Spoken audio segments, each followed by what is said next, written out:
You're back with more Matt Patrick. KTRH News Time is 7:16, and we are honored and pleased to have Doro Bush Koch joining us this morning.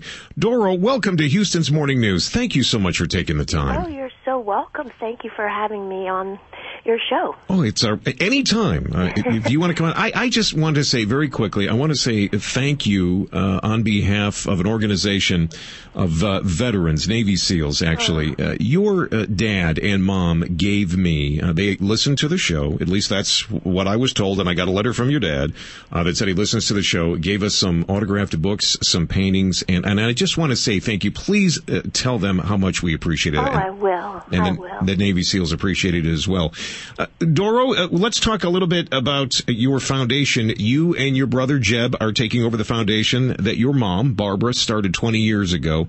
And it is a continuing fight, is it not, to try and bring literacy to people? It really is. I mean, you know, Mom's been a champion in the fight of illiteracy, but, you know, the statistics are still alarming.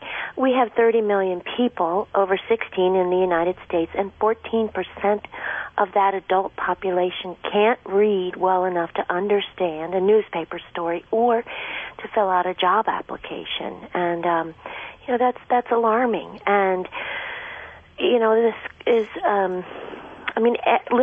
if you can't read, it contributes to almost every socioeconomic issue in the United States. For example, low health literacy costs us billions of dollars. And, you know, it's a real problem and continues to be.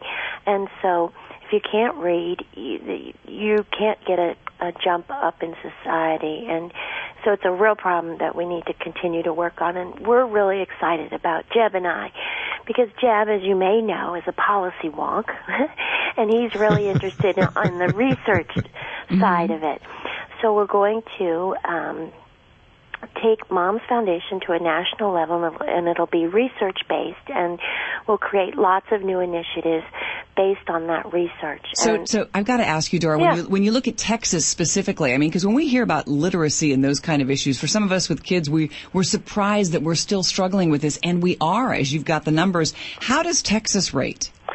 Texas, you know, I should know that, and I don't know exactly how Texas rates, and I should. But I just know on a national level that we're fifth on adult literacy skills when compared to other industrialized nations. And Doro, that is something that we absolutely need to fix. And if we expect this economy to move forward, if we expect this country to move forward, that's something that we've got to look at. Well, let me ask you this. How do we, as parents, I heard you mention, too, yesterday when the announcement was being made that you and Jeb were taking over, that you have children, and as a parent, you understand how important literacy is. How do Lois and I, our listeners, how do we get involved and help push this forward?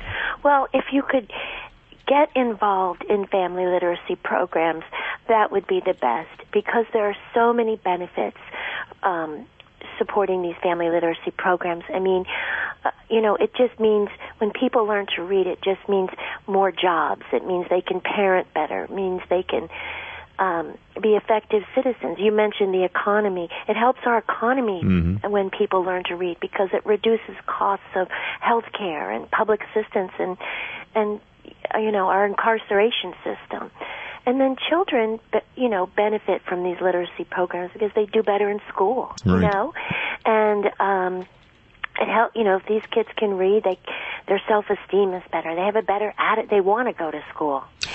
And the family benefits as a unit from these family literacy programs, because reading becomes a value in every home. And so, you know, you can start in your own home. I mean, we're our children's best teachers. Read to your children. Read to your nieces and nephews. And then, you know, help these family literacy programs, which are really effective. And Doro, I want to thank you. You are someone that we admire, and certainly the Bush family. Very kind. We admire the first family of Houston. You are welcome anytime, and anything that we can do, please reach out and let us know. Okay, thanks for having me. You are very welcome. Doro Bush Koch joining us here this morning, and the Literacy Foundation that Barbara Bush started 20 years ago now being taken over by Doro and her brother Jeb, and we look forward to helping in any way we can. There's such a stigma for folks who can't read, so to have a group like this really putting this at the forefront, amen. Amen.